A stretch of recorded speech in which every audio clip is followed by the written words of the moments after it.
Banjir dan drainase adalah peristiwa yang disebabkan oleh jatuhnya hujan di suatu daerah, baik menurut waktu maupun menurut pembagian hidrografisnya yang tidak tetap melainkan berubah-ubah.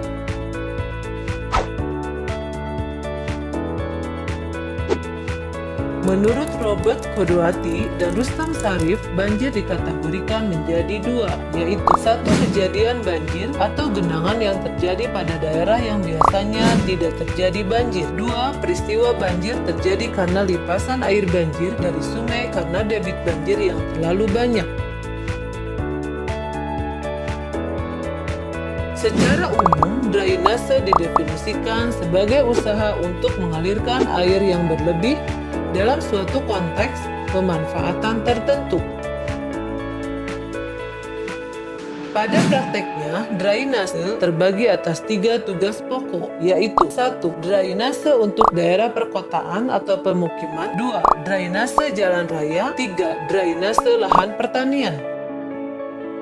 Banjir rencana. Banjir juga ternyata bisa direncanakan dengan tujuan positif tertentu. Banjir tersebut adalah banjir rencana, yaitu banjir yang dipakai sebagai dasar untuk perhitungan ukur bangunan air yang akan dipakai, yaitu dilakukan dengan cara debit air yang harus disalurkan kita ambil sebagai suatu debit banjir tertentu yang cukup besar.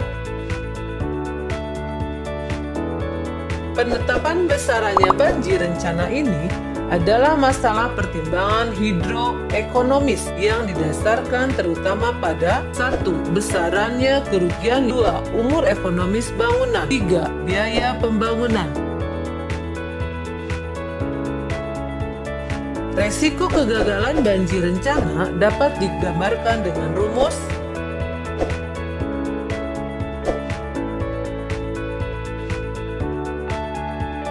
hubungan empiris antara curah hujan dengan limpasan air hujan berdasarkan rumus rasional pada uraian di bawah ini.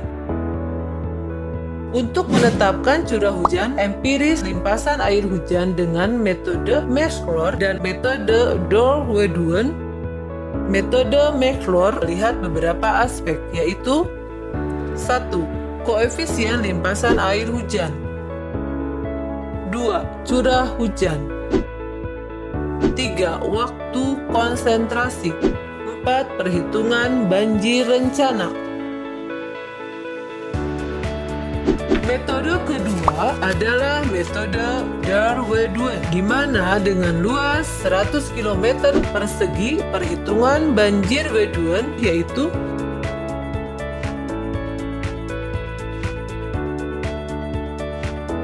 drainase lahan pertanian.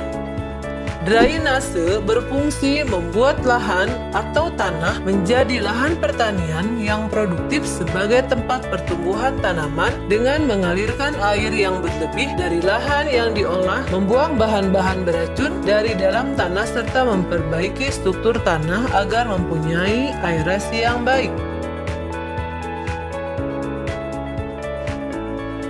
Tipe dari drainase lahan pertanian bisa dilihat pada bagian berikut ini.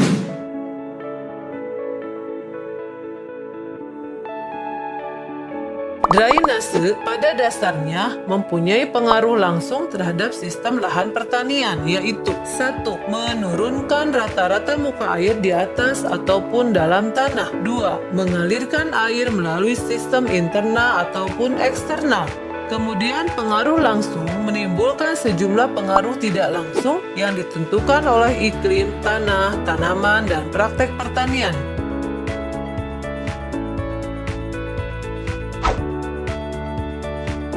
neraca air pada lahan pertanian secara umum terdapat beberapa persamaan yang digunakan, yaitu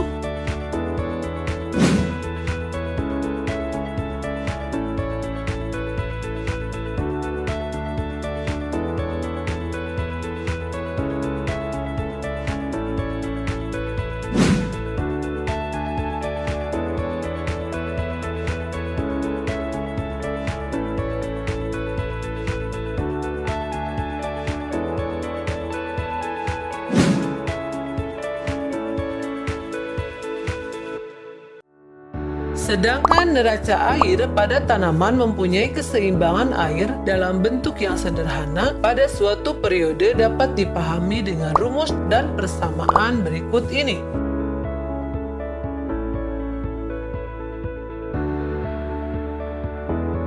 Drainase dapat dipengaruhi oleh kondisi fisik tanah dan pertumbuhan tanaman, di mana kondisi fisik tersebut terdiri dari beberapa poin, yaitu aerasi tanah, 2. Struktur tanah, 3. Temperatur tanah, 4. Daya dukung tanah, 5. Penurunan tanah.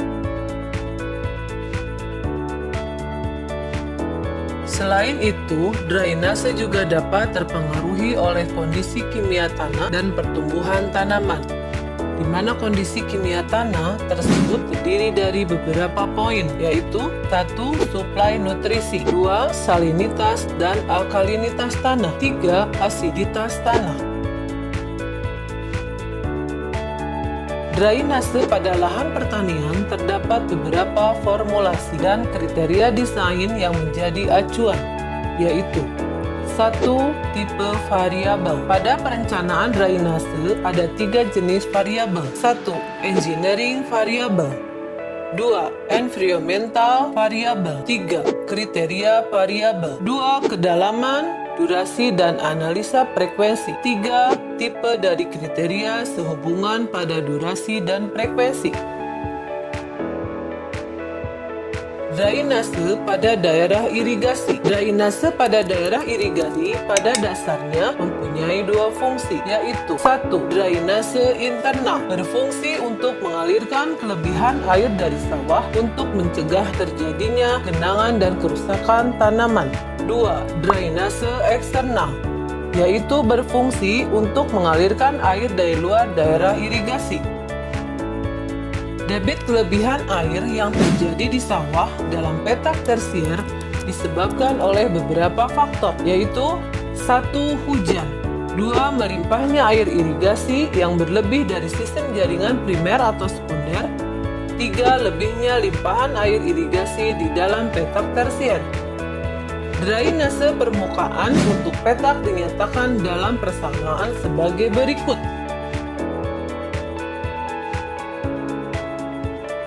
Sedangkan drainase daerah non-padi yang terdiri dari aliran sungai di hutan, ladang, dan pemukiman dalam perencanaan harus memperhatikan debit puncak maksimum dan debit rencana, di mana debit puncak rencana dapat dihitung dengan rumus Derweduen, yaitu